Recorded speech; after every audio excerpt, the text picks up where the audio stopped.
Hello. Does this thing work? Is it working? Oh yeah, it is.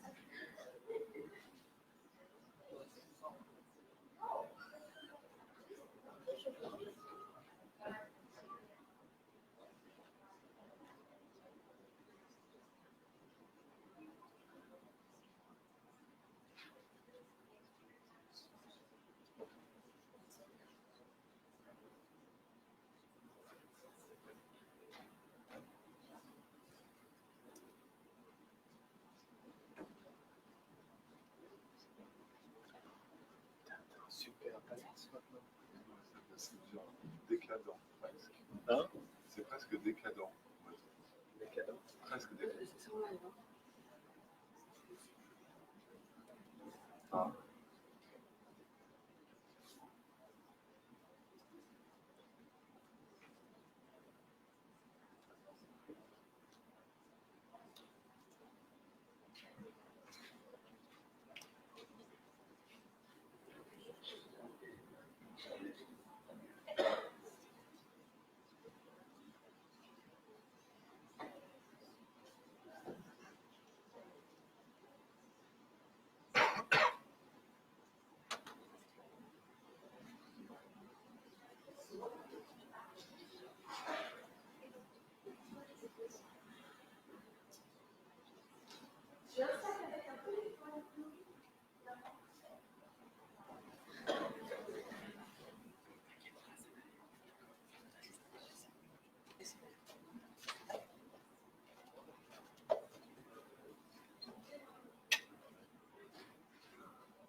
Bien, mais écoutez, bonjour à tous et à toutes. Bienvenue pour cette 7e finale ambassadeur en herbe de la zone Amérique du Nord. C'est un moment important pour tous les élèves présents ici, représentants des établissements du Canada et des États-Unis. Ils viennent de Calgary, d'Ottawa, de Montréal, de San Francisco, de New York, de Washington. Depuis hier, ils travaillent sur des joutes. Ils étaient 40 au départ. Ils étaient plus que 30 ce matin. Et ils se retrouvent, 50, pardon. Ils se retrouvent 20 ce matin et 10 cet après-midi pour s'affronter pour la joute finale. Joute finale qui permettra de sélectionner 5 d'entre eux qui participeront à la finale mondiale ambassadeur en herbe à Paris au mois de mai. Donc c'est donc un moment important pour eux. Ils sont émus, mais ils sont prêts. Ils ont travaillé toute l'année pour être opérationnels aujourd'hui. Ils ont travaillé depuis une quarantaine de minutes sur le sujet qui va les opposer dans cette joute. Donc je vous demande de les encourager immédiatement avant qu'on vous explique un petit peu les règles de fonctionnement. Bravo aux équipes.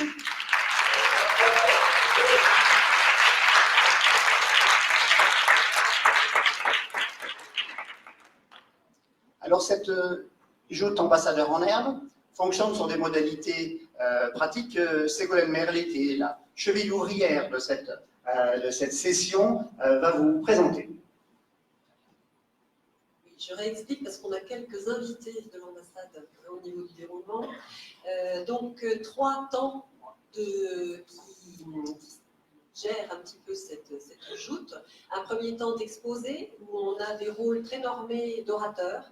Orateur CM, orateur collège et orateur lycée. Donc, les 3 premiers qui sont sur chaque équipe en partant d'écran. Ces orateurs donc prennent la parole pour s'exposer pendant 1 minute maximum, pour se présenter, pardon, et ensuite exposer leurs idées sur le sujet, dans une langue de leur choix, donc l'anglais ou le français. Et ensuite, 2 minutes dans l'autre langue. Ensuite, c'est l'orateur de l'équipe adverse, l'équipe B qui fera ça, orateur primaire, et ensuite un autre rôle intervient qui est le rôle d'animateur des débats, donc c'est la personne qui est au milieu de chaque table et qui a pour mission, qui est la quatrième, et qui a pour mission d'interroger les orateurs qui viennent de prendre la parole pour approfondir. Et ceci se reproduit pour l'orateur collège et pour l'orateur lycée. Ensuite vient un deuxième temps qui est le temps de débat, où cette fois-ci pendant 10 minutes, les 2 animateurs ont pour rôle de questionner et d'aller plus loin sur le sujet. Et là, la parole est laissée, et la gestion en tout cas du débat est laissée aux 2 animateurs. Et les 2 équipes peuvent prendre la parole, peu importe qui, pour les orateurs. Et on aura un dernier temps de 3 minutes, où là, c'est le dernier rôle, donc c'est les dernières personnes qui sont au plus près du bord de scène, qui sont les porte-paroles, et qui concluront, qui feront une synthèse de tout ce qui aura été dit et échangé pendant les débats, et cette synthèse doit durer 3 minutes en anglais.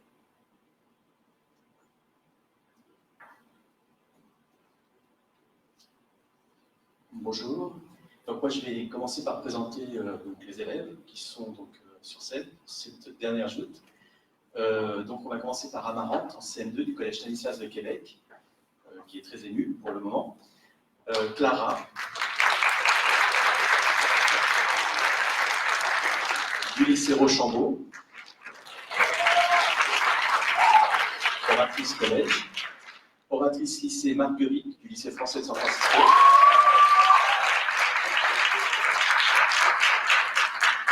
Maya qui est donc animatrice du lycée Claudel, et Calista qui est donc porte-parole donc de The École de New York. L'autre équipe, donc l'équipe B, Sylvia, lycée franco-américain de San Francisco, Face, oratrice primaire. Louane, du collège Stanislas de Montréal, oratrice collège. Samuel, du lycée Pasteur, Calgary, qui est donc oratrice lycée. Fatma, qui est animatrice des débats du lycée Rochambeau. Et Nathalie, du lycée Claudel, qui est donc porte-parole. Alors, pour qu'il y ait une joute, il faut qu'il y ait un jury, forcément.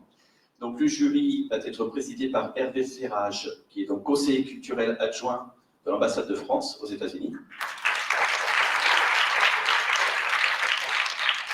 Yves Freneau, que nos élèves non qualifiés ont eu le plaisir de découvrir tout à l'heure, donc conseiller pour les sciences et la technologie à l'ambassade de France. Bruno Hedin, qui est donc attaché de coopération éducative.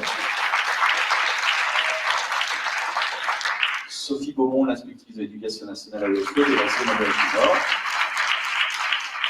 Et Ségolène Merlet, qui est donc conseillère pédagogique de l'AOFE, zone Est de l'Amérique du Nord. Donc le sujet, je le redis, c'est s'adapter au climat et à ses changements en 2050. Quel rôle pourra jouer la science?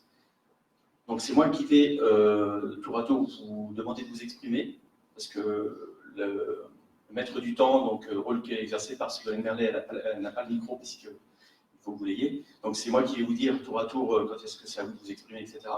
Juste un petit changement. Normalement, on commence par les orateurs primaires.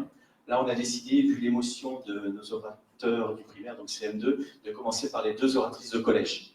Donc on change un tout petit peu l'ordre. Ça ne change évidemment rien dans le déroulement de la joute. C'est juste pour permettre à nos plus jeunes de reprendre leurs esprits et de gagner en confiance en voyant les plus grands s'exprimer. Voilà, donc on peut commencer. Est-ce que vous voyez, oui, le timer? Oui, ça c'est important. Oui, oui. Donc voilà, je vous donne le micro. Donc on va commencer, comme je l'ai dit, par l'équipe A, pardon. C'est donc Clara, pardon, qui commence à s'exprimer. Donc tu peux prendre le micro.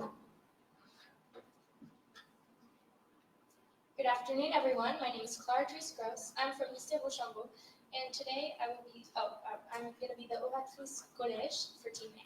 And today I will be speaking to you about science and how it can adapt and help us, handle climate change in the future.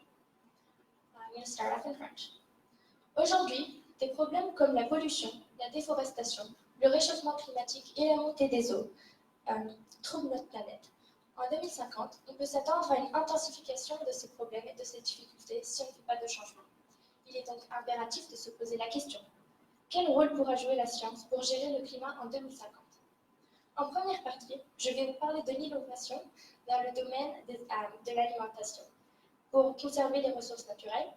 Ensuite, je vais vous parler des nouveaux types d'agriculture qui protègent l'environnement. Et finalement, je vais vous parler des énergies renouvelables. Avec une population de 9,7 milliards en 2050, il est vital de trouver une nouvelle source de nutrition pour la planète entière. En 2013, à Londres, le premier hamburger in vitro a été fabriqué. Donc celui-ci, entièrement au laboratoire, est purement synthétique. Et donc ça permet à consommer sans avoir trop de production agricole.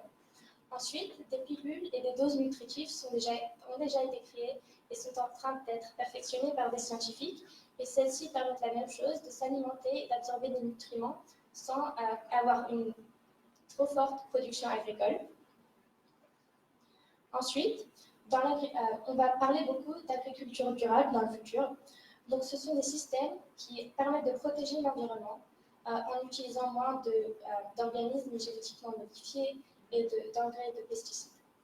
Donc, premièrement, je vais vous parler de l'agriculture biologique. Donc, celle-ci interdit les OGM et utilise des engrais naturels qui ont été perfectionnés en utilisant les plus nutritieux des plantes et des animaux. Donc, dans la conférence de Grenelle de l'environnement, en 2015, la France s'est fixé l'objectif d'avoir un territoire couvert par 20% d'agriculture biologique. Ensuite, les Français utilisent aussi la polyculture, qui consiste à utiliser des différents produits sur une même surface pour maximiser la fertilité. Et cette technique est en train d'être utilisée aujourd'hui dans beaucoup de parties du monde. Et finalement, aux États-Unis, d'après une enquête de l'Université de Oxford, 100 000 emplois sont déjà dans le secteur de l'énergie hydroélectrique. Et on voit aussi un épanouissement des secteurs comme l'énergie solaire et l'énergie éolienne. Donc, Voltaire a dit que le progrès des sciences est l'ouvrage du temps et de la hardiesse d'esprit. Donc, comment peut-on assurer que les générations du futur, en 2050, vont travailler pour permettre un meilleur monde? eh ben, nous sommes les médecins, les chirurgiens, les chercheurs, les scientifiques de 2050. Donc si nous faisons un effort ensemble, on peut contribuer, on peut utiliser la science pour permettre un meilleur monde et pour s'adapter au climat en 2050. Merci beaucoup.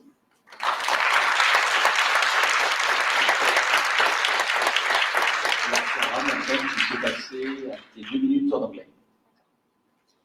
Today, problems such as global warming, deforestation, and rise of seawater plague our planet unless we make some changes really soon. So in 2050, how will we use science to handle these new changes that are affecting our world? First of all, I'm going to tell you about innovation in the domain of food and how this can be used to conserve our natural resources. Then I'm going to tell you about agriculture and how different systems of agricultural production can also protect our environment. Finally, I'm going to talk to you about renewable energy. So in 2013, in France, the first hamburger was created in vitro. This means that was entirely in the laboratories created, and it's purely synthetic, which means that it's really good because a lot of nutrition can be absorbed without actually having to produce too much and damage the environment through agriculture. Doses and nutritional pills are also being created, so kind of a more developed version of vitamins that people take nowadays, which can also do the same thing and allow to consume more by producing less. Then there's what they call durable agriculture, and this is a bunch of ways where you protect the environment but still produce. So there's organic agriculture, which uses less organically, or GMOs, yes, and it only uses fertilizers that are natural. There's also polyculture, which is basically when you put a bunch of plants together and you maximize their fertility, which would produce more but damage the environment less. And finally, I'm going to talk to you about the energy resources. So in the United States, 100,000 jobs are created in the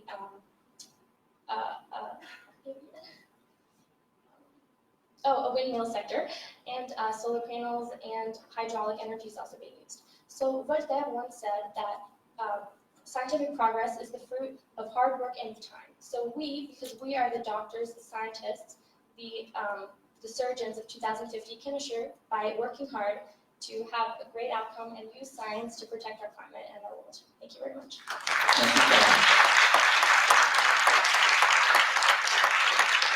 Louane, c'est à toi pour ta présentation et puis après pour la réponse à ta question.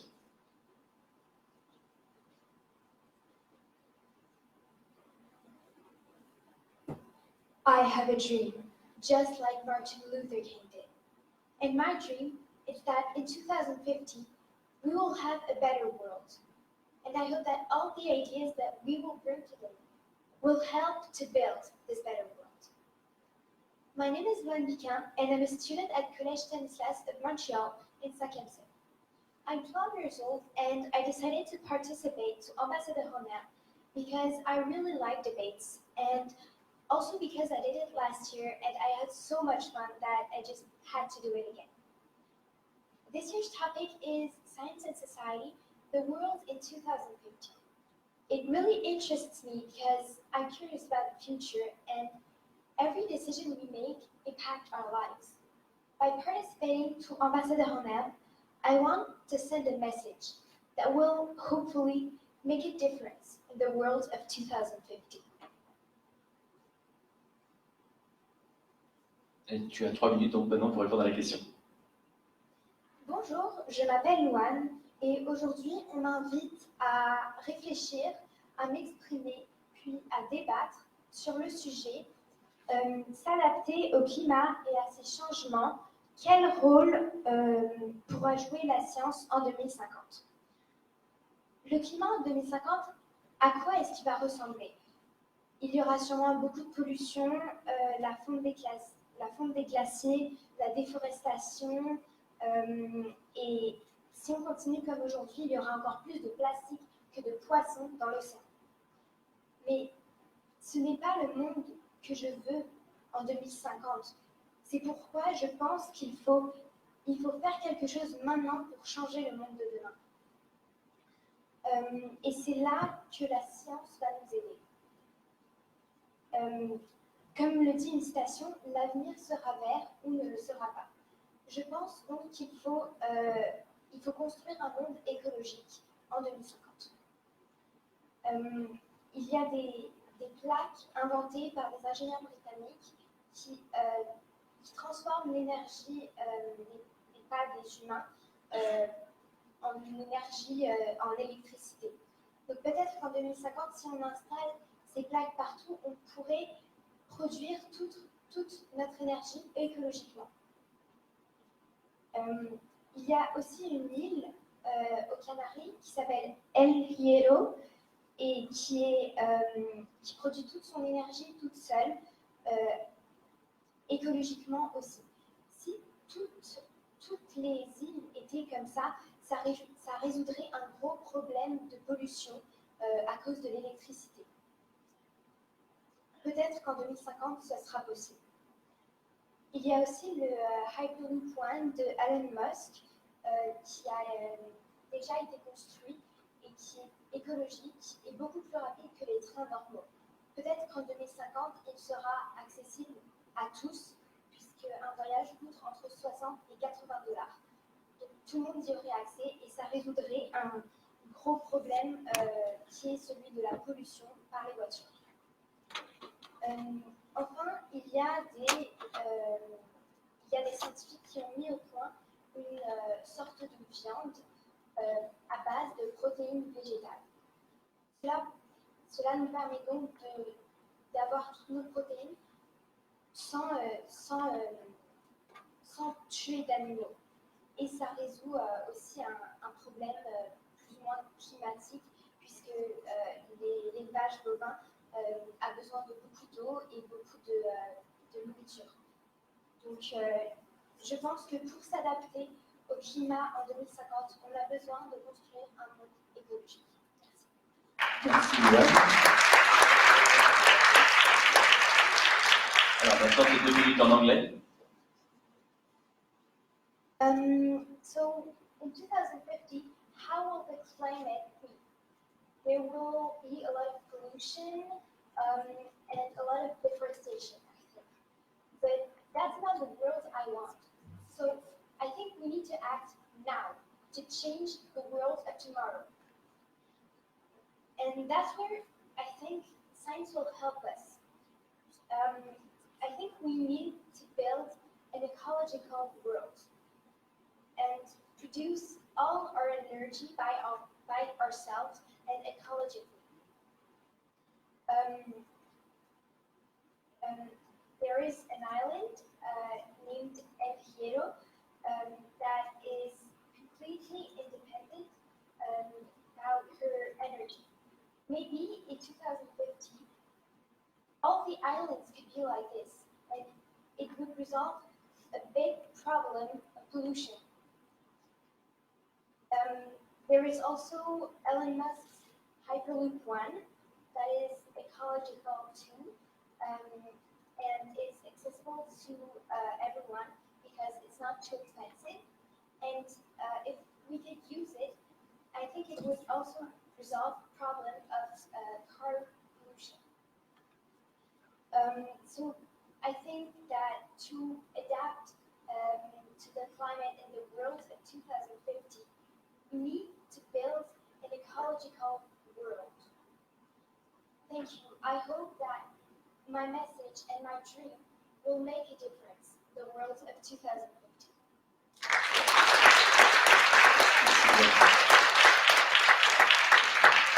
Alors, on va passer à la phase questions. La première animatrice, donc Maya, va poser ses questions à Louane en 2 minutes. Donc, tu as 2 minutes de temps de questions. Merci, Maya. Bonjour.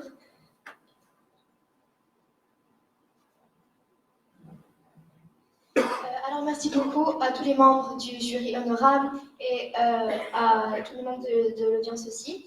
Merci beaucoup pour votre présence et bien sûr à tout le monde ici pour avoir participé. Avant de me présenter, je voudrais juste dire que je suis très fière et excitée d'être ici et que je souhaite la meilleure chance à tout le monde. Donc, je m'appelle Maya Saibetaba. Je suis en seconde rouge au lycée Claudel d'Ottawa, en Ontario, au Canada. J'étudie là-bas depuis 11 ans et j'ai 15 ans.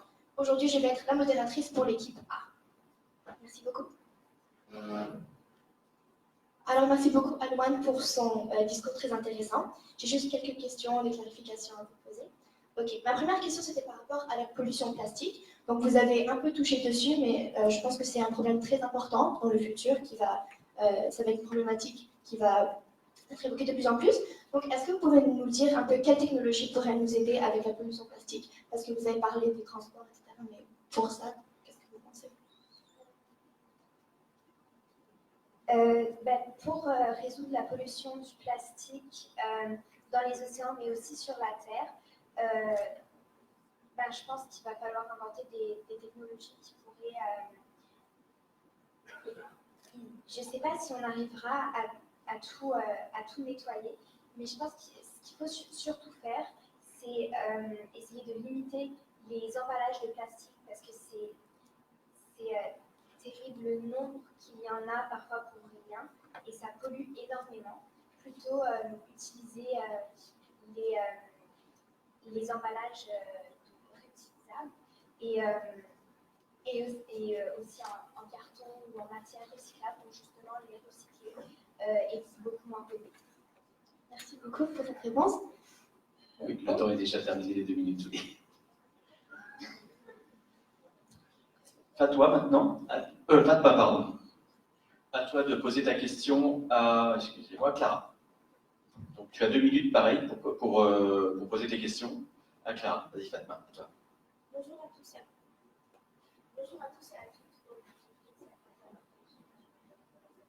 Je m'appelle Mariani et je viens du lycée Rochambeau et je suis ravie d'être l'animatrice d'une joute aussi intéressante.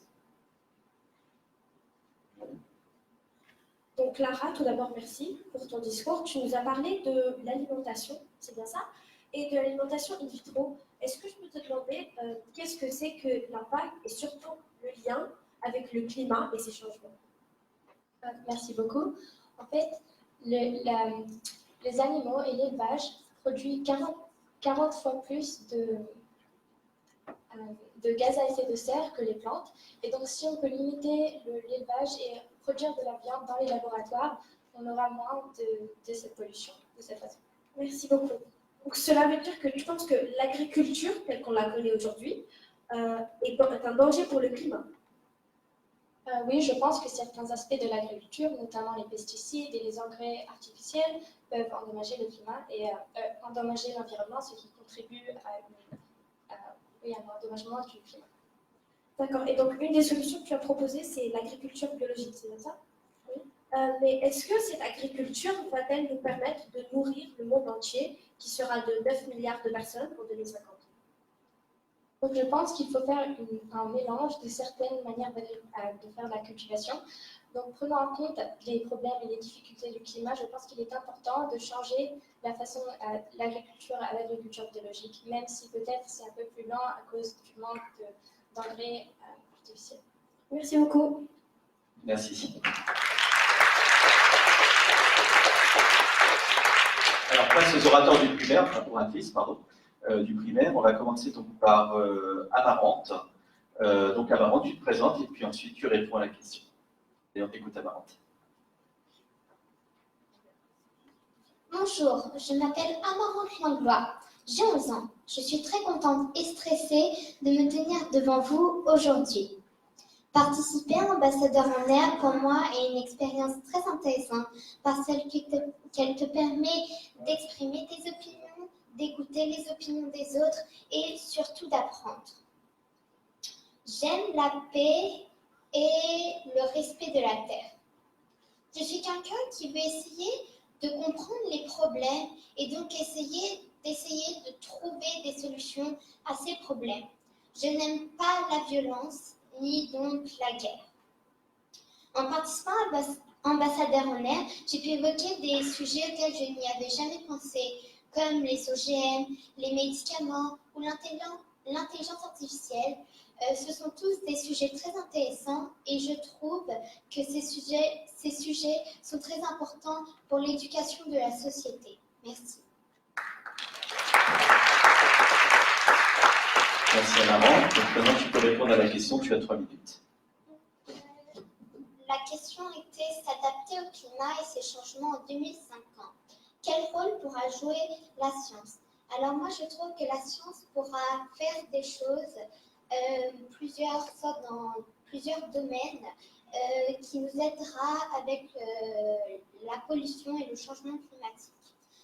Dans le monde, en ce moment, il y a quatre choses en particulier qui polluent beaucoup. La viande rouge est le premier, les avions est le deuxième, les enfants et la voiture. On pourrait fabriquer avec la science des machines qui purifieraient l'air comme la pollution fait partie du changement climatique. Nous pourrons aussi réduire les aliments qui polluent beaucoup, comme la viande rouge, et on pourrait plutôt manger de la viande blanche. Nous pourrons aussi inventer des moyens de transport qui marcheraient à l'énergie hydraulique, au lieu de l'essence qui pollue déjà beaucoup aujourd'hui. Pour les avions, on pourrait, même si c'est triste, limiter les transports, c'est-à-dire qu'on aurait comme droit en 4 fois le droit en une année de voyager, à part si nous avons des passes spéciales pour le travail. Pour vous montrer que les avions polluent beaucoup, en ce moment, si vous attendez, il y a dans l'air en ce moment 30 000 avions qui volent. On pourrait aussi réduire les enfants, même si je sais c'est très triste, mais je sais que déjà dans certains pays, les enfants sont réduits, c'est très triste, mais ça pourrait beaucoup aider déjà. Nous pourrons aussi limiter le plastique, donc je suis d'accord avec Louane, et surtout la paille, qui est un très grand pollueur. Mon rêve à moi serait que la terre soit propre, non polluée et en bonne santé. Merci. Merci Amara. Tu peux passer à tes 2 minutes en anglais. In the world, there are 4 things that pollute: red meat, planes, children's corp. We have to reduce a lot of things, even if it's hard for societies. Today, we'll need help. All countries must work together for a better future. Young people from all over the world, like us, are the ambassadors of tomorrow. We can make the world great again if we all combine our effort. I hope we will, and I hope adults are going to help us. Thank you for your attention. Merci Amara. Sylvia, c'est à toi, donc tu as ta petite présentation à faire et ensuite répondre à la question. Bonjour, je m'appelle Sylvia Hersek Jacobsen et j'ai 10 ans. Je suis une élève de l'école franco-américaine internationale de San Francisco. C'est un honneur d'être avant vous. Je suis très stressée, mais merci. Je suis très excitée pour que ce débat commence. J'espère apporter un nouveau perspective à ce débat et j'aime beaucoup écouter les idées nouvelles des autres et du monde. Donc, il y a la question, c'est how will we live with robots?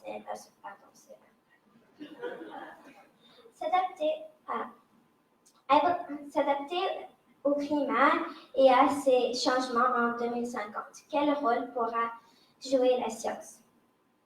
I believe that living with robots.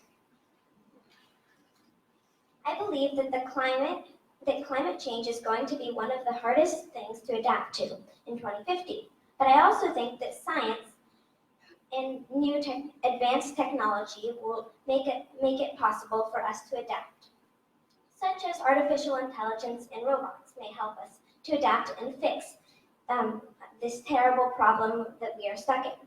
But what we need to remember is that we have something they don't. We can react on short notice to obstacles that stand in our way. We were made to adapt to different situations. A lot of people think that trees and forests produce most of our oxygen, but science has helped us discover that this theory isn't all the way true. Tiny microorganisms in our coral reefs and oceans produce most of our oxygen. And if we keep polluting our oceans and coral reefs, will promote our big dilemma to come way faster into our world. Personally, I think that rather than coming up with ways to adapt to our obstacle, we should find ways to step to it. I believe that we should be focusing more on the present. En conclusion, je crois que nous pouvons absolument réussir à adapter en 2050. Nous avons beaucoup de personnes intelligentes en les sciences, et aussi beaucoup de technologies progressives. Mais je pense qu'on devrait focaliser un peu plus sur le présent.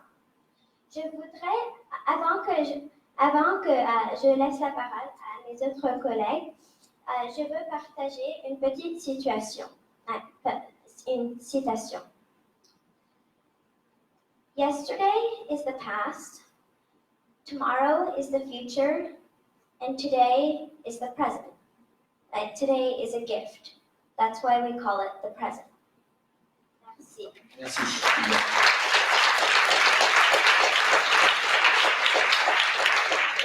Alors, Maya, tu as de nouveau 2 minutes pour questionner Sylvia sur ce qu'elle vient de dire.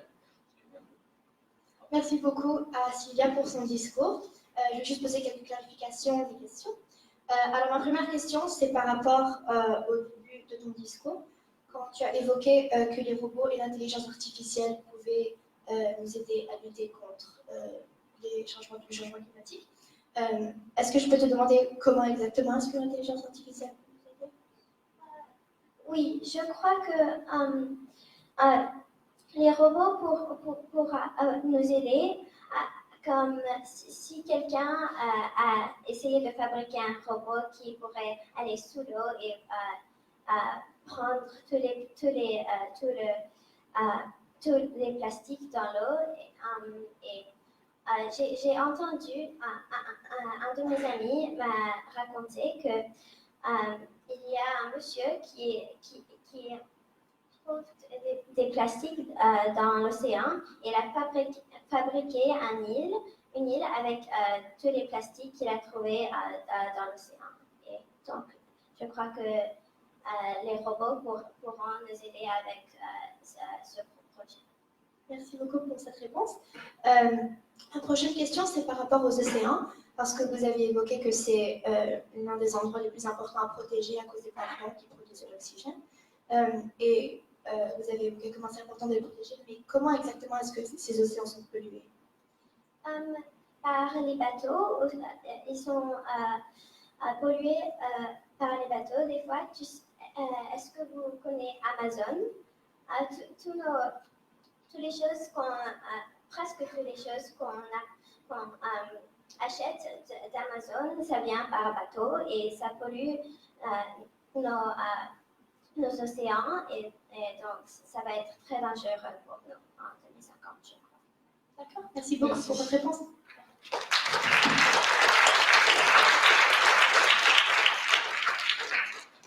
Fatma, maintenant, c'est à toi d'interroger Amarante. Tu as 2 minutes.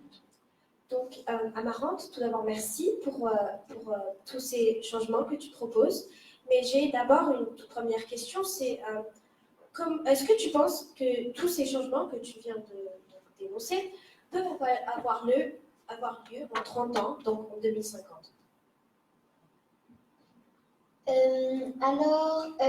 Je pense qu'il y en a certains qui vont pouvoir se faire, mais pour que toute la population se mette à faire, comme par exemple réduire les aliments qui polluent comme la viande rouge, et ben, je pense qu'avant que tout le monde finisse d'élever des animaux avec de la viande rouge, et ben, je pense que ça va prendre plus de temps qu'on le dit comme ça.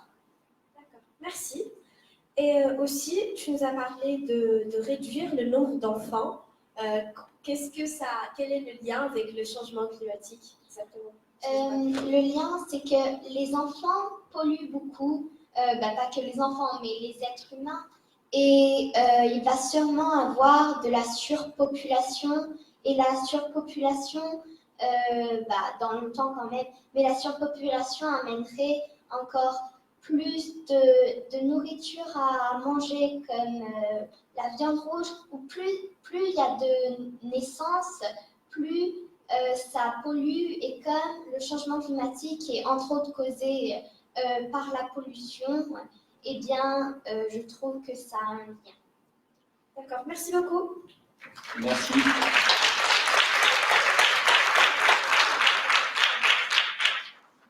Alors, c'est au tour de Marguerite, donc oratrice lycée, de se présenter, puis 5 minutes de réponse à la question.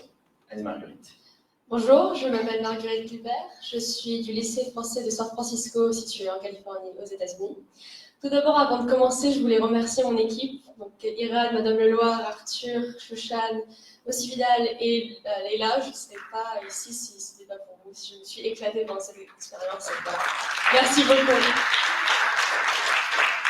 Donc, je suis oratrice lycée et je vais vous présenter. Comment s'adapter au climat et à ses changements en 2050? Quel rôle pourra jouer la science Donc, la question c'était s'adapter au climat et à ses changements en 2050. Quel rôle pourra jouer la science? Donc, qu'est-ce qui se passera d'abord en 2050? Donc, en 2050, la température augmentera énormément. Elle sera de 4 degrés Celsius de plus qu'aujourd'hui. On sera 9,5 milliards d'habitants sur cette planète. Et tout d'abord, d'où viennent ces prédictions? Ces prédictions viennent de la science. C'est grâce à la science que nous connaissons notre futur, ou du moins on pourrait être préparé et envisager comment trouver des solutions pour ce réchauffement climatique et cette pollution. Donc tout d'abord, que nous donne la science? Donc la science nous donne l'écologie. Donc avec les problèmes de pollution, le réchauffement climatique, la fonte des glaces, il faudrait trouver des solutions écologiques à ce problème. Donc, par exemple, Donut Island en Belgique. Donc, Donut Island, c'était une solution pour alimenter une ville sans énergie fossile ou sans utiliser des usines électriques. Donc, la ville est complètement autonome et ne nécessite pas des énergies électriques provenant des énergies fossiles. Donc, ils utilisent l'énergie du vent, donc grâce aux éoliennes, l'énergie solaire grâce aux panneaux solaires et l'énergie hydraulique grâce au système de barrage. Donc, toutes ces techniques pour créer de l'énergie électrique sans énergie fossile n'auraient pas été découvertes si ce n'était pas pour la science et pour tous les scientifiques. Donc, que nous ouvre la science? La science nous ouvre à l'espace. Donc, en 2050, nous serons 9,5 milliards d'habitants sur cette planète. Donc, c'est de la surpopulation. Et une des solutions pour cette surpopulation qui cause la pollution, c'est de les déplacer vers d'autres planètes pour limiter les gens sur la Terre. Donc, grâce au progrès technologique, on pourrait envoyer des humains sur d'autres planètes, construire des environnements où la vie humaine pourrait se continuer. Et grâce aux robots, nous comprenons mieux notre univers. On peut trouver des nouvelles matières qui peuvent être précieuses pour la Terre. Donc, en conclusion, s'adapter au climat et ses changements en 2050, quel rôle pourra jouer la science? Donc, j'ai principalement parlé d'écologie et de l'espace, mais tous les domaines affectent les solutions qu'on a pour le réchauffement climatique. Mais chacun a ses visions pour le monde en 2050 et chacun utilisera des avantages de la science, mais ces avantages peuvent être un désavantage pour Merci. Merci Marguerite. Pour l'intervention en anglais maintenant. So, adapting to climate and its changes in 2050. What roles will science play?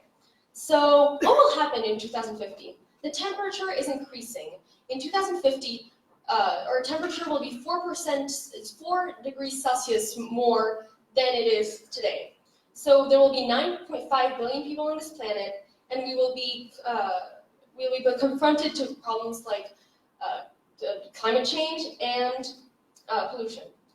So where do these predictions come from? They come from science. We know that this awaits in our future because of science and its predictions. So it will help us anticipate what will happen and help us find solutions quickly so we can survive.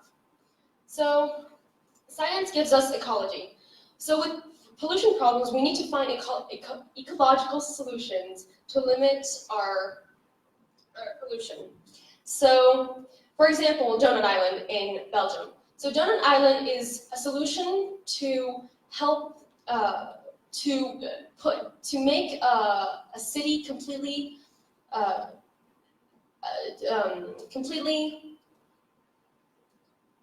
dependent of renewable energy. So it uses wind energy, solar energy, and hydraulic energy.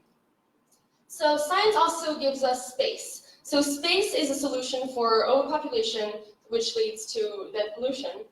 And with technological progress, we have the capabilities to send people on other planets and construct a place where the human race can survive. So, in conclusion, adapting ourselves to the climate and its changes, what roles will science play? So I talked mostly about ecology and space, but a lot of domains in science will help us fix our planet and reduce climate change.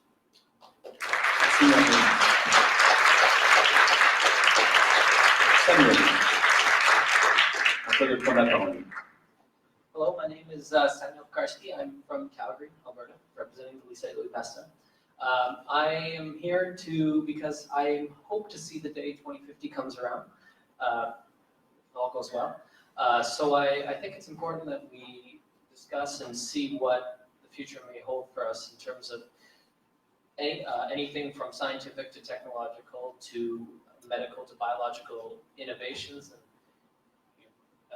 to what extent this could help us survive as a human race in the future. Okay. Et tu as 3 minutes.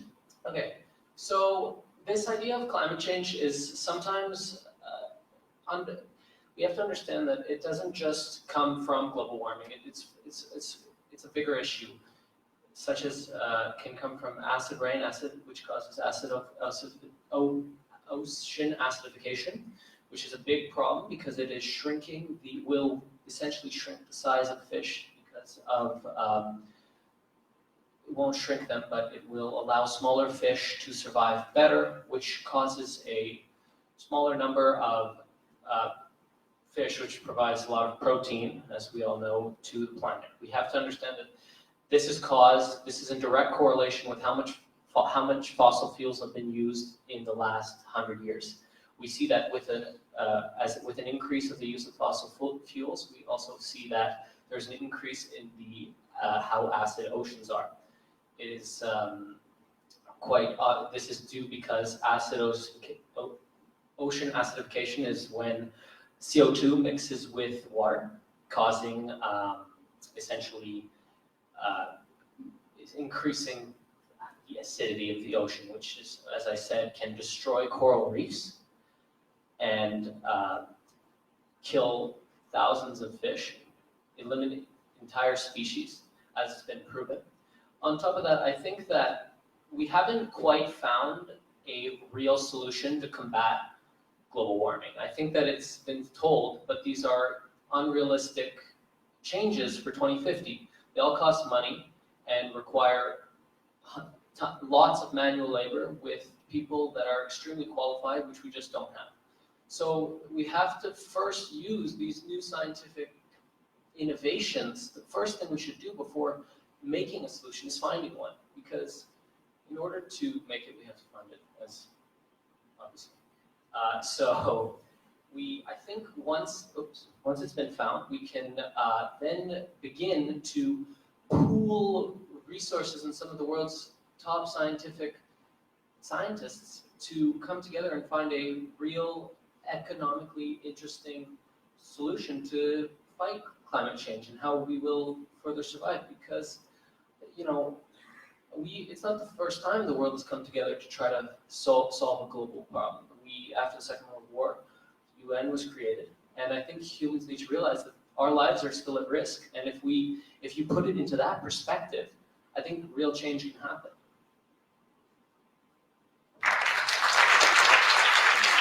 Merci Samuel. Maintenant, tu peux passer à ta 2 minutes en français. Comme j'avais dit en anglais, je pense que cette idée, le changement climatique se passe sur tous les niveaux, pas nécessairement seulement dans l'augmentation de la température de la planète, ça se passe aussi dans les océans, qui représentent 70% de la surface de la Terre, qui est très important, puisque ça nourrit plus les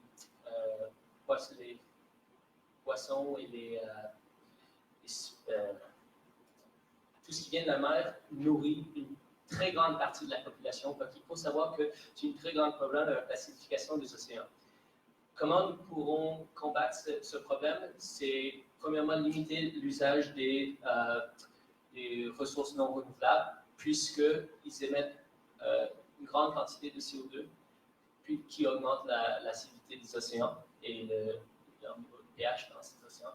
Alors, je pense que aussi pour trouver ces solutions, il faut utiliser une nouvelle innovation scientifique pour premièrement trouver une solution qui fait du sens dans les pays en termes de l'argent que ça pourrait coûter et le temps et l'argent que ça pourrait coûter, parce que sinon, il ne va pas avoir de grands changements importants. Il faut aussi savoir que lorsque notre vie est en risque, notre société s'est déjà rassemblée dans l'exemple de l'ONU pour essayer de trouver une solution mondiale qui pourrait marcher. Je pense que si on le met dans cette perspective-là, que nous sommes à risque, notre société, je pense que des vrais changements peuvent se passer. Merci Samuel. Maya, donc c'est à toi. Merci beaucoup Samuel pour ces informations, c'est très intéressant. Je vais juste poser 2 questions. Ma première, c'est par rapport à l'acidification de l'océan. Donc, je voulais juste te demander comment est-ce que l'acidification de l'océan, puis la diminution des poissons, des corails, des êtres dans la mer, ont un impact direct sur nous et sur le changement climatique? En fait, le changement climatique ne consiste pas juste de l'augmentation de la température. Cette idée de l'acidification de l'océan est un impact sur... C'est un exemple classique du changement climatique. Ça nous affecte parce que lorsque le nombre de poissons et leur taille diminue, il y aura moins de nourriture pour nourrir les personnes du futur qui auront besoin de cette nourriture pour survivre. Donc, je pense qu'il faut trouver une solution pour comment limiter l'émission de CO2 sur notre planète. Merci beaucoup. Ma deuxième question, c'était par rapport à votre point sur il faut encourager les individus à se mettre ensemble, puis à lutter contre le changement climatique. Quelle solution est-ce que vous proposez pour justement encourager les gens, les gouvernements, à s'engager et à se mettre ensemble pour trouver vraiment une solution qui est durable, qui est écologique et qui va nous sauver? Je ne pense pas que c'est fait encore, ce n'est pas encore trouvé, mais je pense que si on encourage les gens à savoir que notre vie est en risque et que notre société est en risque, je pense que ça donnerait un peu plus ça motiverait les gens et les pays sûrement de prendre action et de commencer à parler à des solutions durables. Merci beaucoup pour votre réponse. Merci.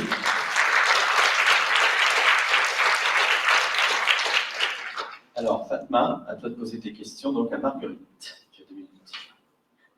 Donc, merci Marguerite. Tu as évoqué des points importants dans ton discours. L'un d'eux, je pense que tu avais dit que la science nous donne des solutions. Mais la science, elle apporte aussi l'énergie électrique, le plastique, les voitures et un peu la source de tous nos problèmes. Donc, est-ce qu'on peut vraiment dire que c'est la science qui va nous sauver quand elle cause notre problème?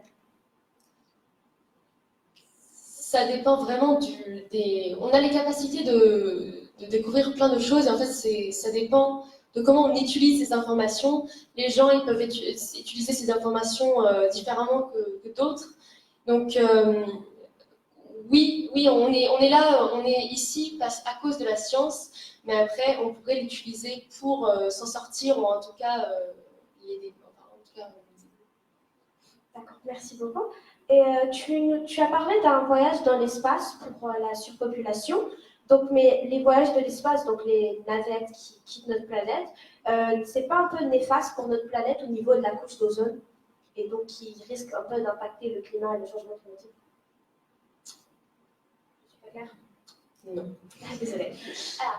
Alors, les voyages vers l'espace, c'est pas un peu néfaste pour notre planète? Je veux dire l'énergie qu'il faut pour envoyer des gens dans l'espace. Pas seulement l'énergie, mais aussi juste le fait vous connaissez les trous dans la couche d'ozone, n'est-ce pas? Donc c'est pas un peu mauvais pour notre planète? Oui, mais après, il faut voir ce que ça bénéficie. Enfin, il faut faire des sacrifices pour pouvoir améliorer des choses. Donc en fait, même si ça aurait des impacts négatifs sur la planète, est-ce qu'il n'y en aurait pas plus positifs que négatifs? Même si, bien sûr, il y a des impacts négatifs. D'accord, merci beaucoup. Merci.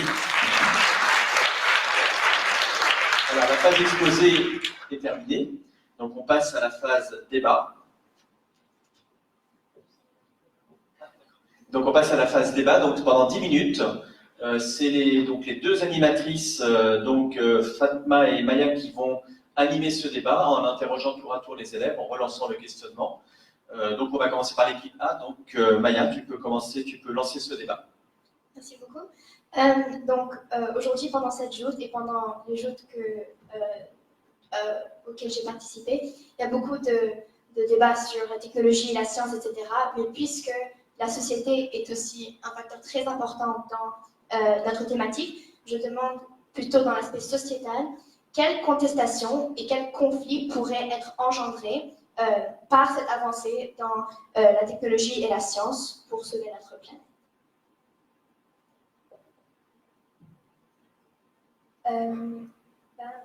Je pense que ce serait peut-être pas accessible à tous les pays de participer pour sauver la planète.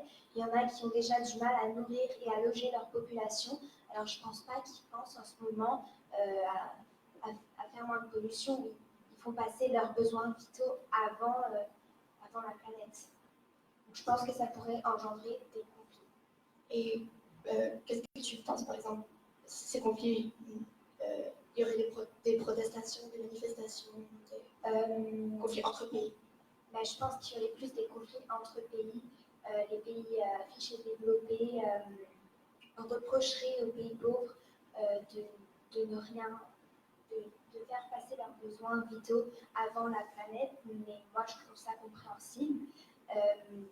Mais je pense que ça pourrait engendrer des conflits. Je peux interroger Clara pour répondre? Je suis d'accord que ça peut entraîner des conflits entre pays, mais je suis plutôt de l'avis que ce sont les pays qui sont plus développés et qui ont une économie qui dépend beaucoup sur la production. On voit notamment en Chine, qui n'est pas un pays développé, mais aussi aux États-Unis, que lors de la COP 21, ils étaient très hésitants à ralentir un peu leur production et à contribuer parce qu'il y a beaucoup de pays qui dépendent vraiment sur cette production et des usines qui vont stimuler leur économie. Réponse de l'autre côté. Comme Clara a dit, je crois que c'est important de penser à les pays qui ont beaucoup d'argent. Des fois, ils ne veulent pas participer à se rejoindre, se réunir pour essayer de sauver la planète. Donc, en tout, je crois qu'on va avoir beaucoup d'obstacles pour réunir tous les pays et pour essayer d'arrêter ce problème de la pollution et du changement climatique. Mais oui, merci. Réponse de l'oratrice prima.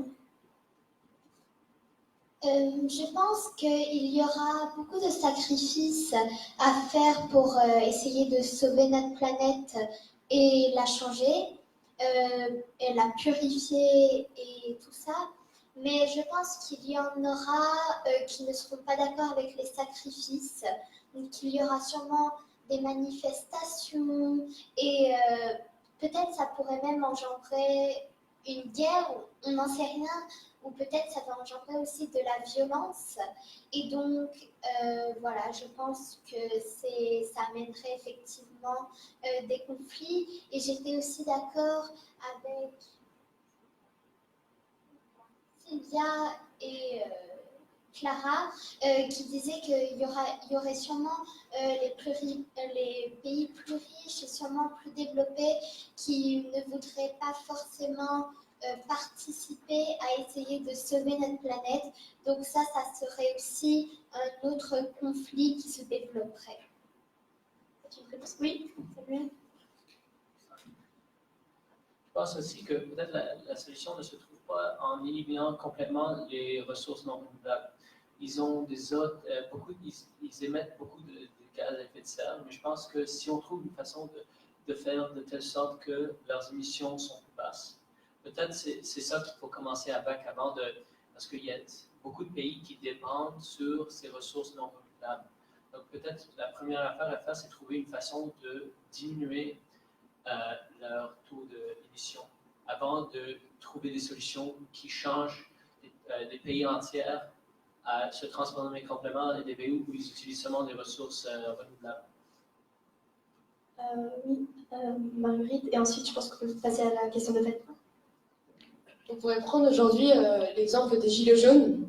Donc, on a essayé d'imposer une taxe sur l'essence et ça n'a pas du tout plu à beaucoup de gens parce que soit ils ne peuvent pas ils n'ont pas les capacités de payer. Donc en fait, ça revient vraiment à la politique. Il faut vraiment que ce soit le gouvernement qui change et qui devient écologique parce que sinon il n'y aura pas de changement majeur. En fait, il faut vraiment qu'on parte des bases et il faudrait qu'on pense parce que le changement climatique, c'est quelque chose qui nous affecte tous. C'est pas seulement un pays. Donc en fait, il faudrait travailler ensemble et non pas pays par pays. En fait, trouver des solutions comme le traité de Paris, par exemple. Mais il faut que ça convienne à tout le monde et qu'on trouve des solutions qui sont réalistes. Parce que. Merci beaucoup. On peut passer à la question de Fatima maintenant. Donc, je rappelle un peu la question qui était s'adapter. Donc, on reprend le verbe s'adapter au climat et à ces changements en 2050. Donc, est-ce que vous pensez qu'afin de s'adapter à notre planète, est-ce qu'il vaut mieux la quitter et coloniser notre planète, ou bien rester et essayer de réparer les choses, qui était un point soulevé par Marguerite, c'est bien ça, lors de la journée.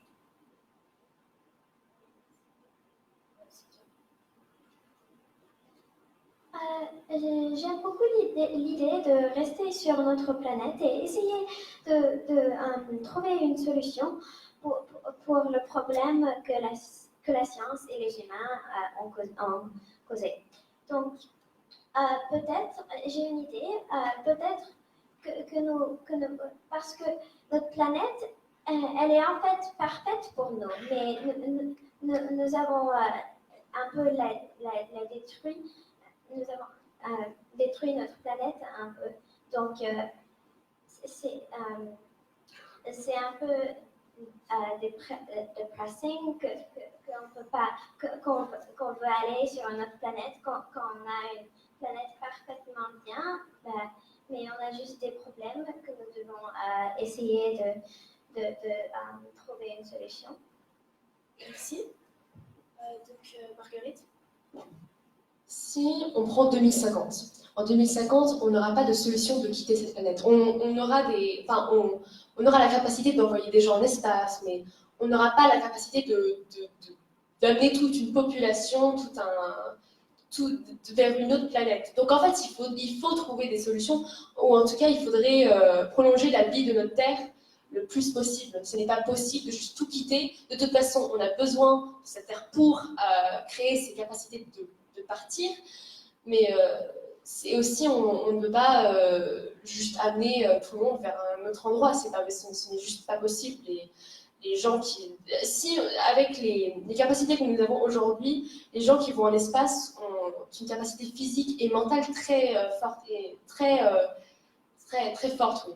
Donc, tout le monde ne peut pas aller en espace, mais après encore, donc il faudrait oui s'adapter au climat, mais après est-ce qu'on aura des effets est-ce qu'on arrivera à conserver notre planète pendant très longtemps? Je ne sais pas, mais en tout cas pour l'instant on en a besoin. Merci.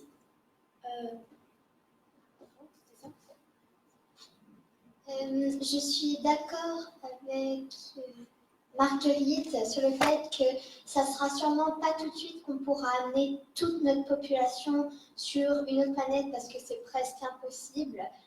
Déjà que c'est juste dans 30 ans que ça sera 2050 et à mon avis on n'aura pas le temps d'évoluer assez la science pour pouvoir aller jusqu'au point de toute la population se déplace. Et aussi, en parlant de déplacement, il faut aussi trouver une planète, parce qu'on ne peut pas juste dire comme ça, bah oui, bah on change de planète. Parce que si je prends l'exemple de Mars, bah elle est trop chaude pour nous. Donc il faudrait attendre que la science évolue assez jusqu'en 2050, plus loin encore, parce que va falloir aussi trouver une planète. Samuel?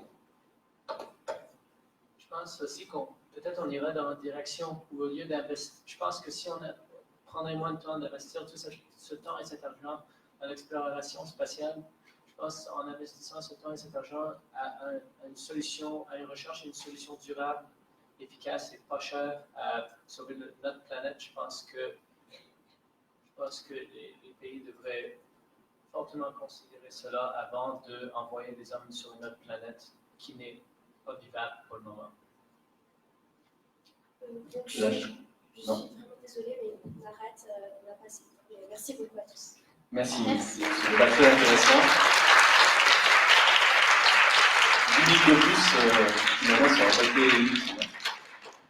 Donc là, maintenant, on va laisser 5 minutes à nos deux porte-paroles, donc Calista et Nathalie, pour préparer leur synthèse en anglais. Donc 5 minutes. Évidemment, si vous êtes prêtes toutes les deux avant, vous nous faites signe.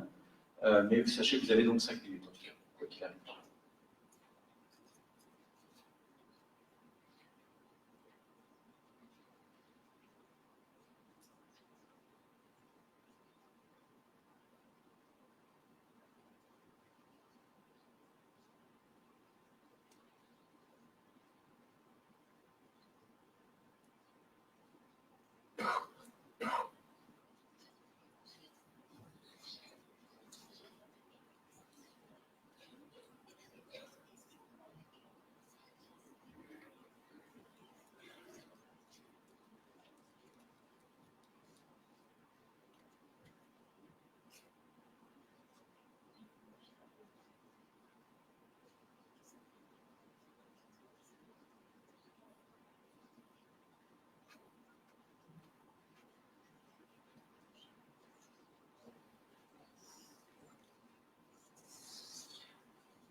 Alors, on va démarrer cette phase de synthèse par nos deux porte-paroles, donc Calista en premier, puis Nathalie en deuxième. Donc Calista, tu as donc 3 minutes en anglais pour présenter la synthèse de tout ce que tu viens d'entendre. Oui, tu peux te présenter, oui, bien sûr, en quelques mots, bien sûr. Okay. Hi, my name is Callista, and I'm very excited to be here. I am 11 years old, and I'm in 6th grade, and I'm representing my school, Vieco. So, what role can science play in the adaptation of climate change in 2050? Now, this is a very interesting question to be debating on, because climate change has been an issue in our community for a very long time now, and it has been damaging our environment. It can be linked to many different issues like deforestation, pollution, and rising sea levels. And today you guys expressed your views, and I will be summarizing them. So most of the participants started with what is actually happening in the world. So they stated that pollution, deforestation, global warming, plastic, and rising sea levels are huge issues in our world and need to be fixed. And they were also stated that in 2050, the temperature will be raised by 4 degrees in Celsius, and that there will be 9.5 billion people. So there was also a point made that the microorganisms in the ocean are the main thing that actually produces our oxygen, so we need to stop polluting our ocean. So then the participants continued with, how can we actually change this? And a lot of people said we need to build an ecological world, and 2 examples were made about islands that are completely dependent on renewable energy. They also said that the innovation of food demand, which is also a very good solution, and consume more but produce less. So those are some big solutions, but now here are some minor ones that also have been made. We can build, in the new advancements of technology, we can build machines to clear the air because of pollution of planes and etc. We can also eat different types of meat. Children also have been said to pollute the earth a little bit, and artificial intelligence might also help us. So, however, there was also a point made that it's actually unrealistic for all of us to expect all our problems to be solved by 2050 because it costs money and different things, etc. They said that we need all of us to group together so we could create something and put our world in more realistic. So a question that Maya asked that I thought enhanced the debate a little bit was, how can we bring together all these people? And the answer is, we really haven't. So that's why I encourage all of you to try to go through this. So in the debate, we talked about conflicts by the world, etc., and how should we leave our planet. In conclusion, the majority of the participants thought that we can do some ecological solutions, etc. However, there was a smaller percent of the participants who thought it's unrealistic in our world right now to be solving these solutions. I believe the final message all of our participants were trying to say is we should act now, and I encourage all of you to try to. Thank you.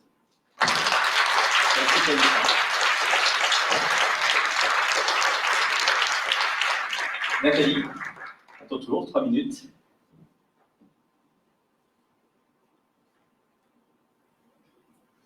Dear speakers, audience, and jury, my name is Natalie Harb of Lycée Claudel, Ottawa, Canada, and today I will be boiling down this round of Ambassadeur Honnête.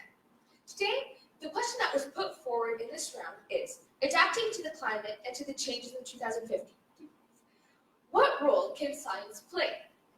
So, Amarante started the round by explaining that we have 4 things that pollute in the world: red meat, planes, children, and cars. She also found solutions for each and every one, such as producing less children.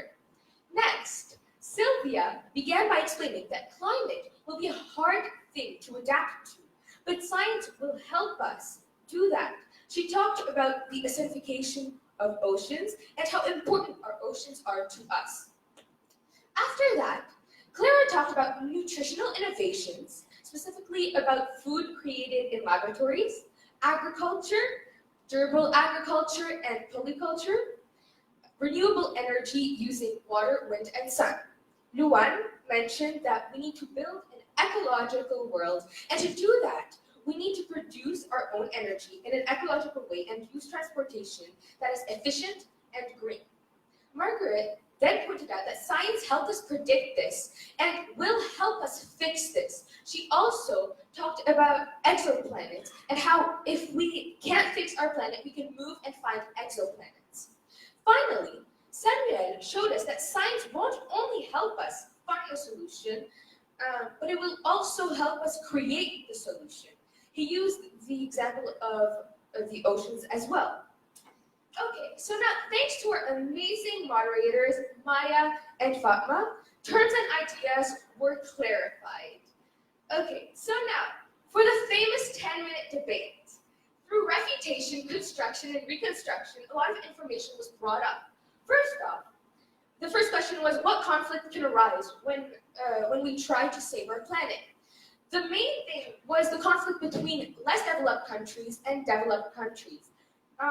And what they brought up was this isn't, for less developed country, it isn't their main point. Their main, point. So after that, they talked about should we adapt to our situation by leaving our planet or staying in our planet? Many people said that we should face our problems and not run away from them.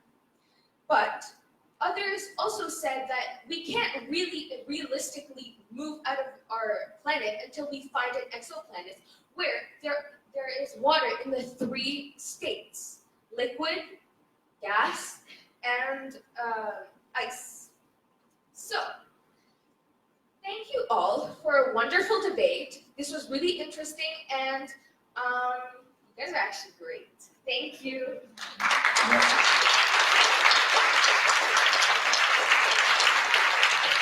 Donc les élèves ont terminé. Je ne pensais pas dire ça, mais j'ai envie de ma place au pupitre, là. Je ne devrais pas être à celle du jury.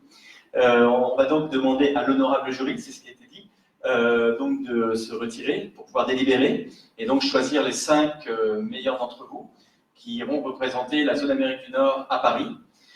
Pendant ce temps, les autres, vous pouvez, enfin le public, vous pouvez rester dans la salle. Il y a 2 capsules vidéo qui vont être diffusées, 2 petites capsules. L'une qui présente une finale établissement.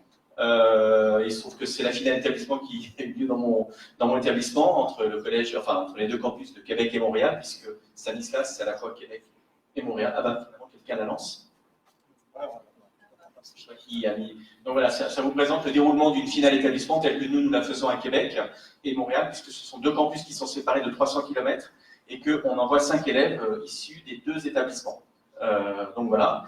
Et la deuxième capsule, c'est une présentation de la finale à Paris. Donc de quoi... C'est un même petit projet de l'AEFE, il y en a de nombreux. L'AEFE lance chaque année de très nombreux projets pour les élèves de tout niveau. C'est très intéressant. Et d'ailleurs, c'est bien Québec, hein, vous voyez la neige. Comment on envoie sur le... Comment on envoie sur le...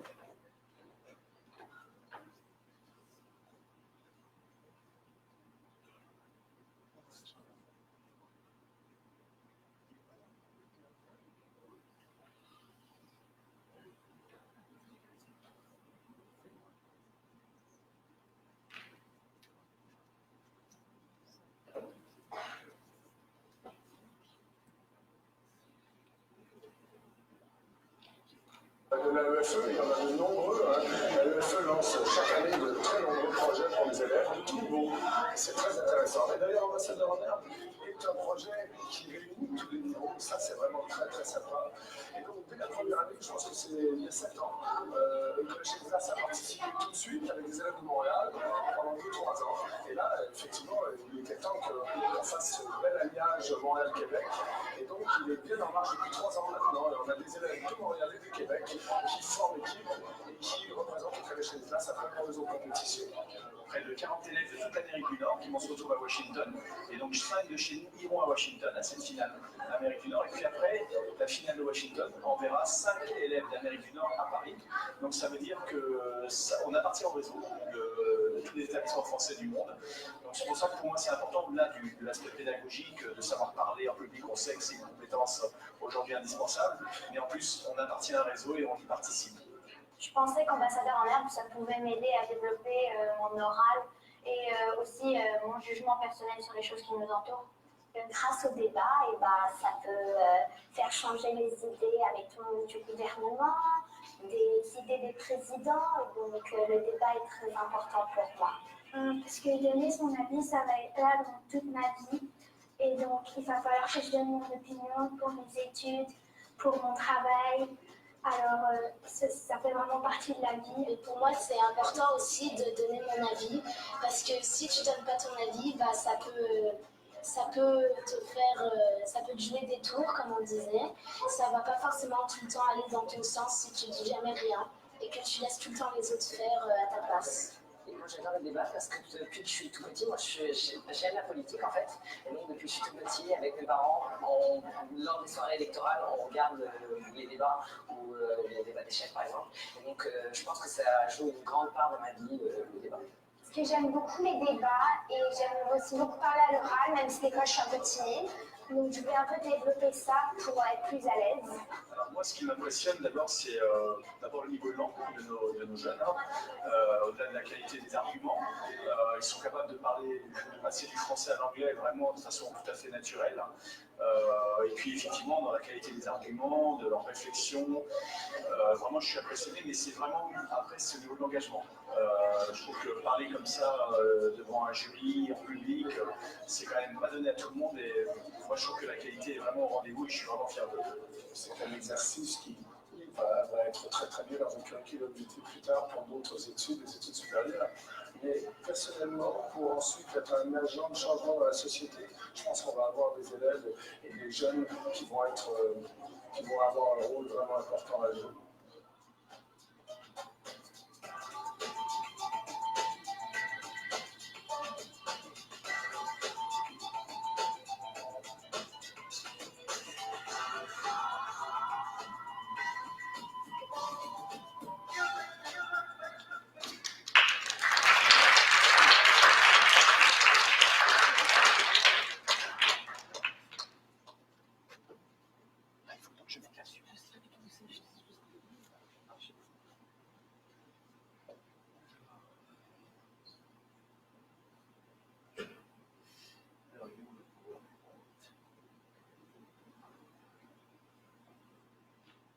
Alors là, ça va être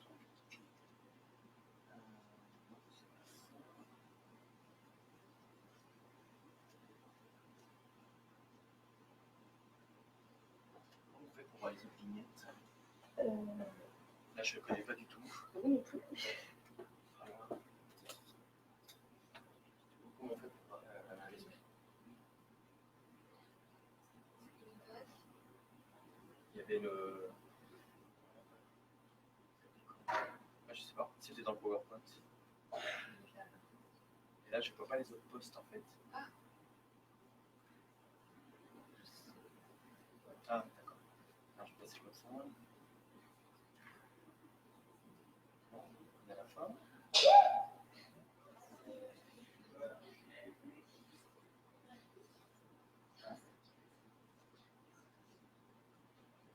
Bon. En fait, je sais pas. On m'a demandé de mettre un PowerPoint. Il faudra aller chercher Ségolène. Je vais aller chercher Ségolène. Excusez-moi, hein, c'est pas mon ordinateur, donc je vais aller chercher la personne qui a créé le diaporama.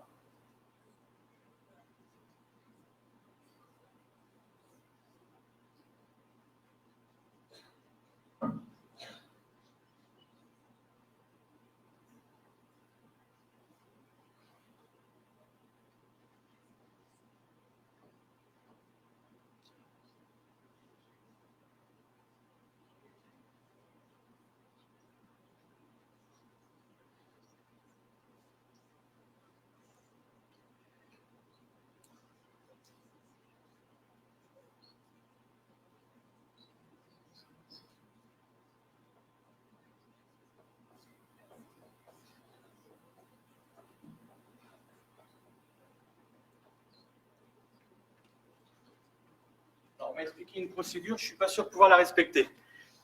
On va essayer. En fait, il faut relancer le diaporama.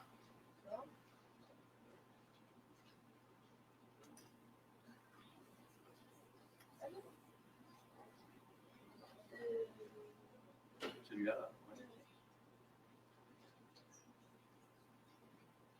On le lance.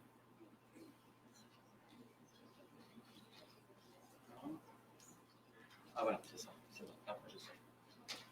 C'est celui-là. Normalement. Voilà. Donc, c'est ça comme Le projet Ambassadeur en herbe, c'est un concours d'éloquence basé principalement sur un principe d'échange. Être un bon ambassadeur en herbe, c'est avoir l'aisance à l'oral, c'est non seulement la façon dont on communique avec le public, c'est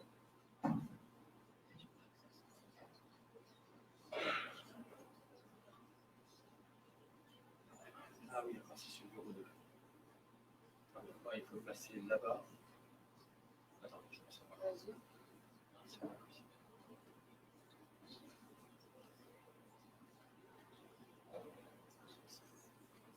Oh, merci. Bon, on va, tant pis, hein, c'est pas clair du tout là dans le système.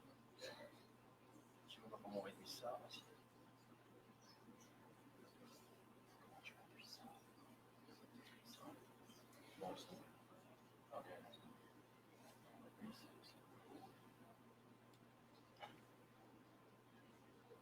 Ah, bah. C'est quelqu'un qui est authentique et qui montre notre point de vue personnel. Ambassadeur en herbe, c'est un concours d'éloquence principalement sur un principe d'échange. être un bon ambassadeur en herbe, c'est avoir l'aisance à l'oral, c'est non seulement la façon dont on communique avec le public, C'est quelqu'un qui est authentique et qui montre notre point de vue personnel. Quelque chose à la valeur.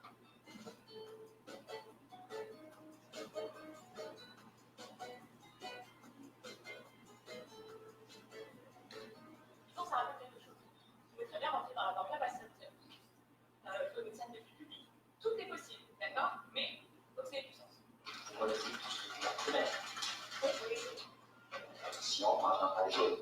Tous les éléments sur lesquels nous sommes en train de peindre vont aller sur la scène pendant les débats. On répète le plus important. C'est énormément utilisé dans les débats et en particulier en politique. Donc que ça marque les esprits. Vous allez choisir d'abord avec vos yeux une direction, développer cette émotion et ces gestes, et surtout apprendre à parler en public, qui est la référence du théâtre, peut être super intéressant pour Ambassadeur en herbe.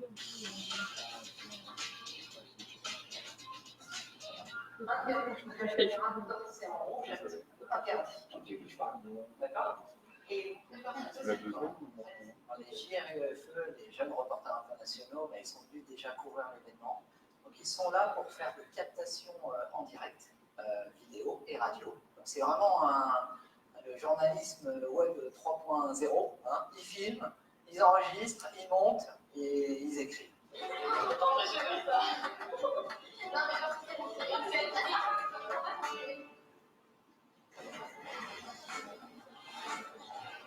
Comptons sur vous, mesdames et messieurs, les jeunes ambassadeurs en herbe, pour être les ambassadeurs de demain, de l'éducation à la française, mais surtout de tout ce que vous avez appris pour diffuser autour de vous le savoir, l'art de parler et l'art de discuter autour de vous. Personnifier ce qu'est le réseau de l'enseignement français. Vous venez de dizaines d'établissements différents, des dizaines de pays, et c'est aussi évidemment un moyen pour vous rencontrer et pour incarner ce qu'est ce réseau, ce que sont ces 500 établissements en tout dans le monde, où il y a un point commun, c'est l'enseignement français, la langue française. Et ça nous semblait très joyeux, en tout cas, de mener cette réflexion avec vous, de pouvoir vous aider à la construire. Je ne dis pas des critères qui sont des critères de la créativité, l'éthos qui est l'attitude qu'on a, le charisme, le pathos qui est bien sûr aussi l'émotion, et puis bien sûr le logos, c'est-à-dire des arguments. L'être dans laboratoire serait comme les clients de mon pays, et je vais parler. C'est pour ça que j'ai participé à Ambassadeur en herbe.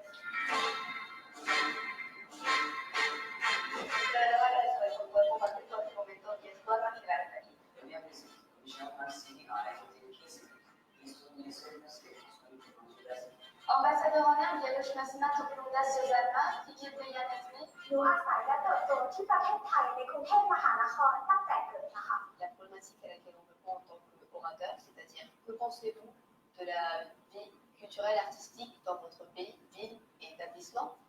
Et aussi, on nous a posé la question pour le débat contradictoire qui était différent pour toutes les équipes. Donc moi, par exemple, mon équipe l'équipe C a eu la question: les artistes changent-ils la vie dans la cité?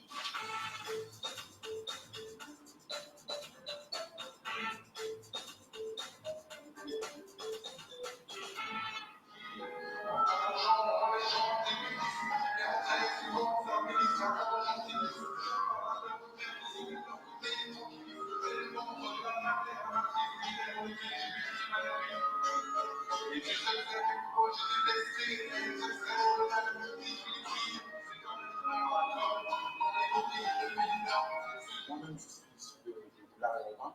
J'ai toujours voulu en fait aller au fond des choses. C'est-à-dire non pas simplement parler le français, mais essayer d'exceller dans le français. Non pas simplement pratiquer mon art, mais essayer d'exceller dans cet art-là. Et c'est vrai que ces jeunes qui viennent et qui réfléchissent sur les sujets de l'art dans la société, etc., c'est une thématique qui est très importante parce que justement, moi, j'ai pu me définir en tant que citoyen à travers l'art. Tout est préfabriqué dans ce monde éphémère. Nos souvenirs seront effacés. Le trajet de ma vie n'est pas une tragédie. Je suis un gros des projets. L'artiste change-t-il la vie dans la cité? Qu'en pensez-vous?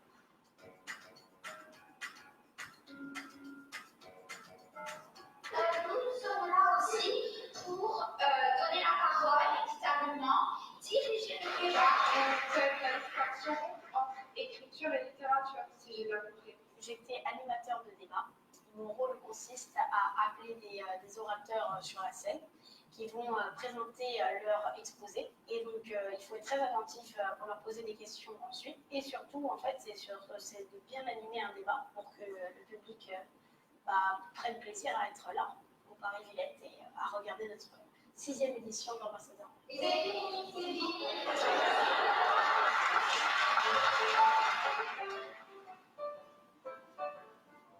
Cette exposition s'inscrit dans le parcours éducatif, artistique et culturel, qui était le thème de l'année.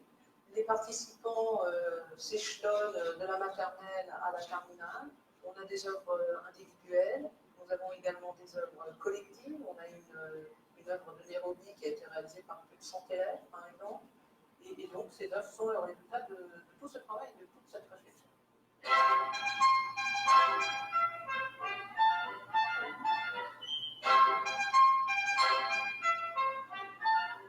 From the intriguing presentations of our orators, we have learned about the artistic and cultural life of the campus, city, and country. And I will now attempt to summarize what they answered to that question. Le rôle de porte-parole consiste à faire une restitution synthétique en anglais du débat, des discussions lors du débat, ainsi que de l'exposé des 7 orateurs. Les jeunes vont faire une synthèse des 5 débats qui auront lieu et faire aussi des préconisations aux chefs d'établissement pour développer plus de projets d'éducation artistique et culturelle de qualité au bénéfice des élèves et aussi pour enrichir leur parcours. Alors la thématique, les arts dans la cité, c'était pour moi presque un rappel car je viens d'une ville, Bangkok c'est une ville très artistique, très culturelle, mais à force de voir ces œuvres tous les jours, j'ai commencé à oublier leurs valeurs car ça s'était intégré dans mon quotidien. Les plus belles choses au monde ne sont pas forcément, peuvent pas forcément être vues ou même touchées, mais elles doivent être ressenties avec le cœur, et je crois que c'est la définition de l'art.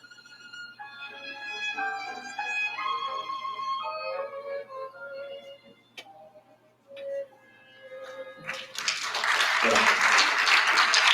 Je vais demander à nos jeunes ambassadeurs peut-être de regagner une place assise en attendant que le jury finisse de délibérer. Ça devrait plus être très long.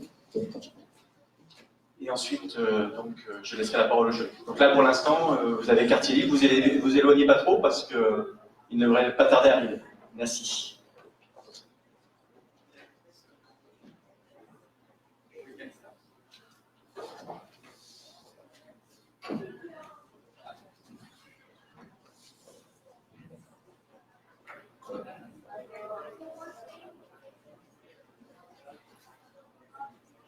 Il y a un sac qui a été oublié. Rochambeau.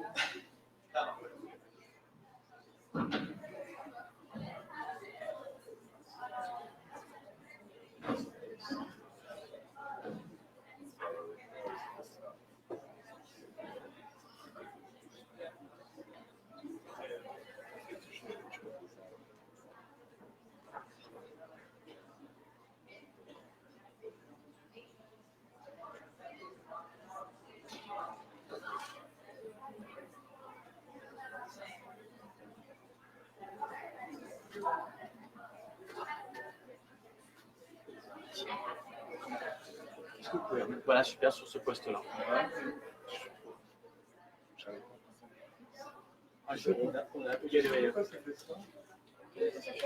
Pourquoi ça me met mon écran là et ça fait le contraire de tout à l'heure? Ouais, non, on a eu pas mal de mal. Hein. Il y a deux bureaux.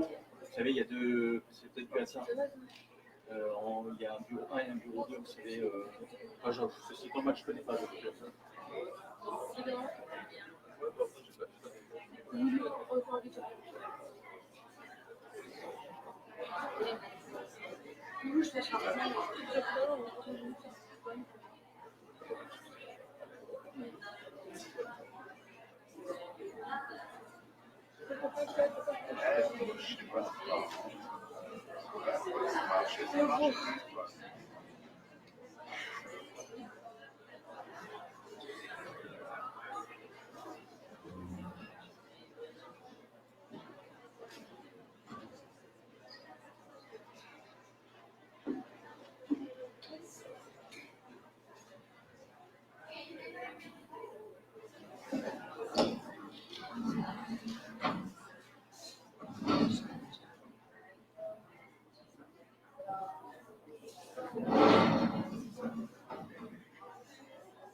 Il y a un autre sac oublié de Rochambeau.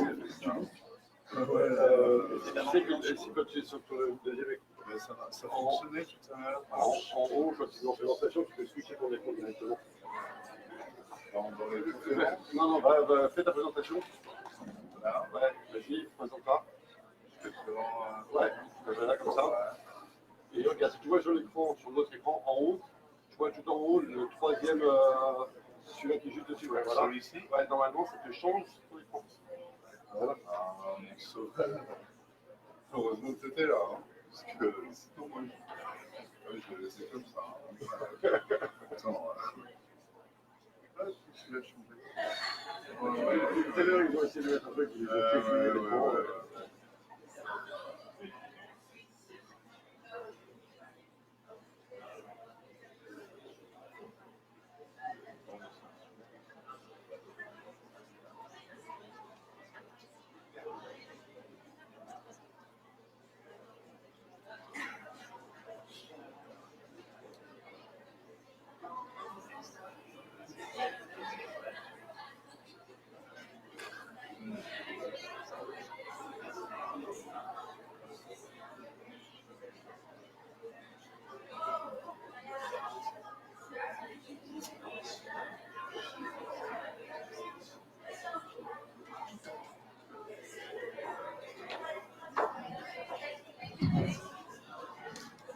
Nous revoilà.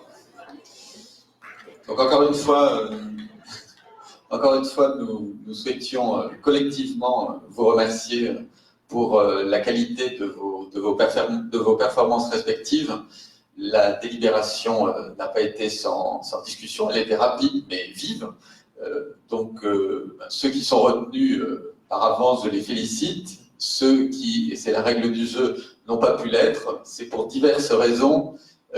Mais nous vous avons trouvé tous remarquables, voire exceptionnels. Donc je vais passer la parole à Sophie Beaumont.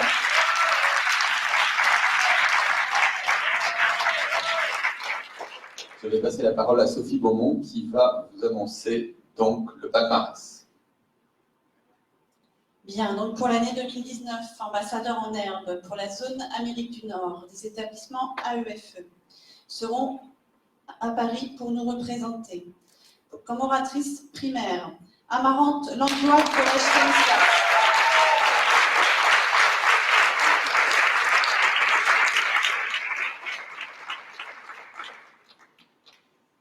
La seule petite amélioration, gérer son émotion. Oratrice collège, Clara Dresbos, lycée Rochambeau.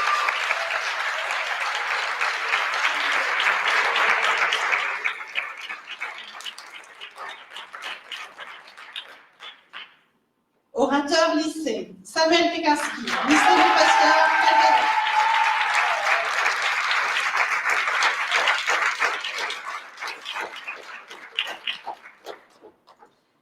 Animatrice, Maya Saeb Etabar, lycée Claudel, Ottawa.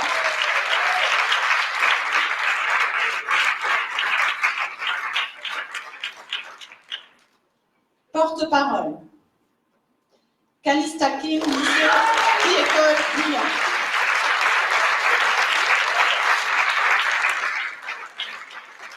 Félicitations. Félicitez encore, mérite vraiment.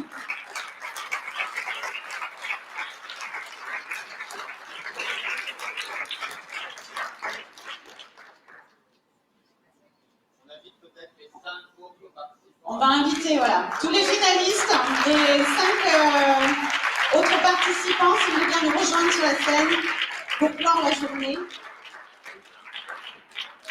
Nous sommes en train de préparer des certificats pour les gagnants. Hein, donc, surtout avant de partir, pensez à aller chercher vos certificats auprès de Ségolène qui n'a pas encore eu le temps de tout rédiger, mais de toute façon, à ce que les premiers départs puissent se faire.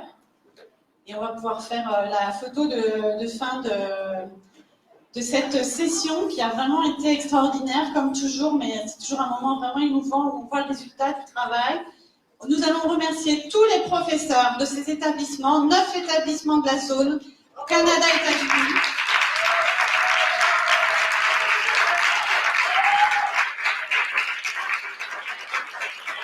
C'est un travail énorme, c'est beaucoup de temps consacré par les établissements, des moyens aussi, il faut le dire. Hein. Ce sont souvent des séances qui se passent en plus du temps scolaire, donc c'est des moyens qui sont mis par les établissements. Ce sont aussi du temps de travail dans les classes pour apprendre à débattre, parce qu'il n'y a pas que les représentants qui étaient présents aujourd'hui qui travaillent sur ce sujet-là, qui apprennent le débat dans leur classe.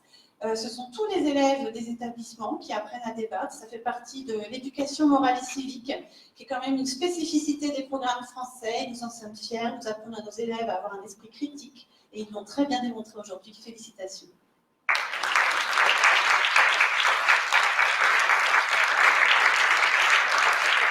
Bon retour à tous et à toutes et merci beaucoup pour votre participation. Et un coup de forêt l'année prochaine, on ne sait pas encore où, mais il y aura sûrement une 7e finale de zone ambassadeur en mer. Bon retour, à bientôt, merci.